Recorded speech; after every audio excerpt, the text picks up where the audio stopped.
Sema iko maneno gani? Asante sana.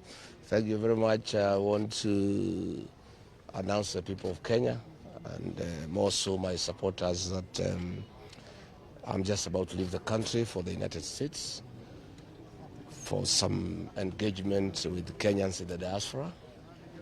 I'll take a 10-day rest because I've been working very hard 24/7 without resting. I like to take 10 days to rest, meditate, pray, read, and re-energize, and spend some quality time with my wife. I have not had the opportunity to spend some quality time with her. From there, I'll be going to Spokane. I'll go to Dallas. I'll go to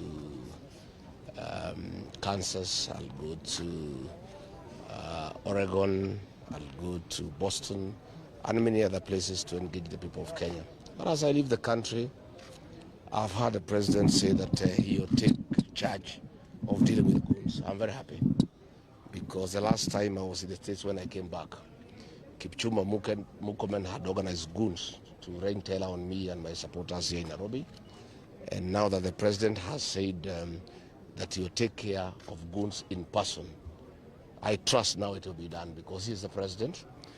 And if it does not happen, then it means he's the one behind the goons, or he must resign as president of the Republic of Kenya because he has given a commitment to the people of Kenya after goons rain terror in his own meeting. And I don't know why Murkomen did not advise him not to go where goons are, because the other day he said, once you know they are goons, you shouldn't go there. I think Murkomen has really messed up his boss, because he is the appointing authority. He should have advised him that there will be goons in Murwa Dikil, and per his advice, William Ruto should not have gone to Murwa Dikil. But let me advise William Ruto, if he is serious, he wants to deal with the goons, he must sack Kipchumba Murkomen and Raymond Omolo because they are the planners and financiers of goons in the country. Why it's been very difficult for police to deal with the goons, and the police are crying to us, is because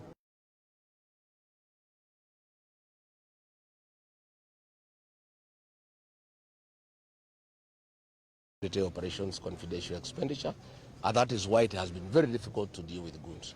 So if William Ruto today was embarrassed that goons are attacking his own meeting, and he has made a conscious decision to deal with goons in person, my advice to him is that he must deal with the people who finance goons, who plan goons, and that is his Minister for Interior, Kipchumba Murkomen, and Raymond Omolo. I'm just giving him free advice as a civic duty, as a senior citizen of this country, so that probably he can succeed. So I look forward that when I come back, there will be no goons. William Ruto will have done what he needs to do, and I trust because he has tested goons. And I want him that once you bring the culture of goons in the country, it reaches a point you lose control. So if you find people with bows and arrows attacking people in a meeting where the president is, it is how low we have sunk as a country. And I had advised him, but unajua ni kichwa ngumu hasiki, lakini sasa amejionea mwenyewe. Finally, I want to say that Kenyans must keep on fighting. They must stand up for their rights. They must uphold the rule of law. They must demand accountability. They must demand good governance.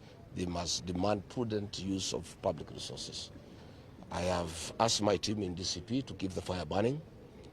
DCP party is not a one-man show. It's a serious mass movement that enjoys popular support in Kenya. And I have a team of leaders who assist me to run the party. And nothing will stop. They will be all over the country. Starting this weekend, they will be in Laikipia, in Ngarwa and Sipili. They will be everywhere in the whole country. My deputy party leader, Cleo Malala, has sufficient instructions to take charge with the Secretary General designate and keep the party going. Keep calling out William Ruto. Keep on calling out the excesses against the people of Kenya. And I have connected them to a few people who give me information. I hope they will trust them with that information. And once they are given that information, they must do what I do. They must use it for the benefit of the people of Kenya. I have talked to my brothers in the United Opposition. I've encouraged them to keep the fire burning. The journey to liberate this country is not a one-man show. It is for all of us. And Kenyans have demanded that we provide leadership to make sure that next year William Ruto is one term and we get a responsible government that will practice good governance, accountability, and that will uphold the rule of law, and that will restore the dignity of the payslip, restore sanity in our country, and the rule of law. We must do away with goonism. We must do away with theft of public resources. We must do away with impunity. So the media, I wish you well. Continue doing a good job. You are the last line of defense because of the nature of impunity that is going on in the country. Continue calling out the government. You have seen, I've talked about IBC. I've just seen they are admitting some of the flaws. The tender for the procurement of the transmission system has been tailor-made for a South Korean firm, and there's a big kickback of almost 2 billion shillings going to the IBC commissioners and Hassan Joho and William Ruto, and that system has failed in every country it has been tried. We cannot accept it here in Kenya. It must be rejected in total, because we want to have a free, fair, verifiable elections next year where the sovereign will of the people will prevail. Asanteni sana, natakia nyinyi na musalimiane mkifika nyumbani. Right, may I ask you a question? Yes. This trip to the US, is it a continuation of last year's? Because from what we understand, you had to cut it short because of the by-elections. Is this a continuation? Consultations is a continuous process. I believe our party, DCP, talks about listening to the ground. Not just the ground in Kenya, but even in overseas where Kenyans are. I am going to continue consulting the people of Kenya. I've concluded a 56 days conversation with the people of Kenya in Wamunyoro. I want to go and engage the people in the diaspora. They are very serious stakeholders of our country. They contribute. They are actually the largest foreign exchange earner for our country. And I want to go and talk to them. I've seen you have been sent some questions. You can read for me. It's recording. Ah, okay, very well. You know, anytime I'm interviewing this fellow, the PS for Interior is called Omolo. When I had Ramogi, he was sending questions to the to the presenters. Again, when I had college in the stations, Mayo from State House was sending them questions. But I'm able to answer any question, either from the journalists or whoever has sent them.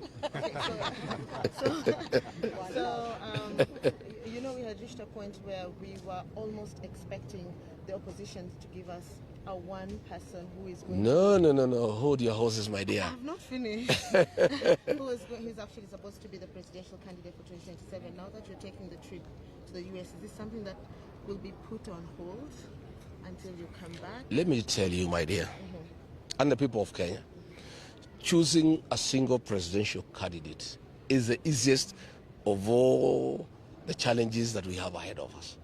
We can meet one day for lunch, and before dinner we have a candidate. The real job, and that's what I'm doing, and that is what I expect my colleagues in the United Opposition to do, is political mobilization against William Ruto, is to persuade the people of Kenya that they must register as voters, they must come out and vote out William Ruto and vote in a responsible government. That is the most difficult part and the most urgent, and that is what is ongoing. Once Kenyans have been mobilized successfully, and I have told everybody, the politics of Kenya revolves around regional blocks. Once these blocks have been mobilized successfully, I, for one, I can confirm, I've mobilized the mountain to Amman. I've mobilized the city of Nairobi, the Maa Nation. I am actually now working on the Kipsigis community, and you can see it's working. I was there on Friday last week. William Ruto was there today, crying to the Kipsigis that they are embarrassing him by coming to Amonyoro. And they said, no, if we never went to Amonyoro, we would not have come here. So this Rigathi guy is a real thing. And we want him to come to Bomet, we want him to come to Kericho, so that you can come and work for us. Because I was able to persuade the Kipsigis, this is William Ruto, because I know him, he only works for those people who oppose him. He's just interested in being elected. So if you support him, he ignores you. If you oppose him and say you not vote for him, he works for you. And I think the Kipsigis have learned the good way and how to do it. So I was there on Friday. They welcomed me very well. William Ruto rushed there. The other day I was in Narok, he rushed there. So let us continue with the political mobilization. I want to ask Kenyans to be patient.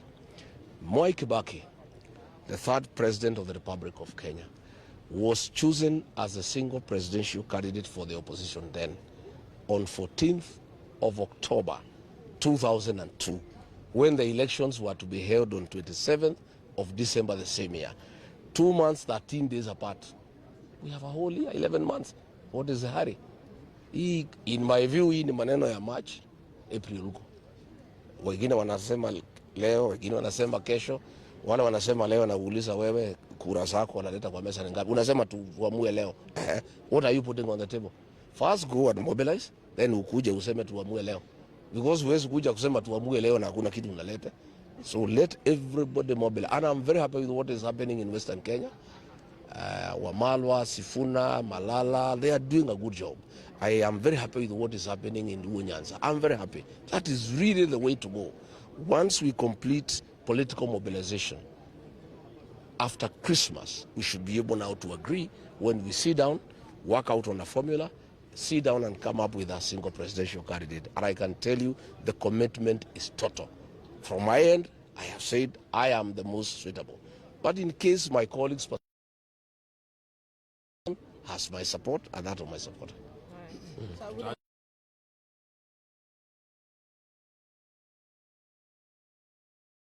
By there. It's a scheduled flight. You still got... If you don't mind, would you share with us the kind of people you're likely to meet if you're going to meet government officials? No, you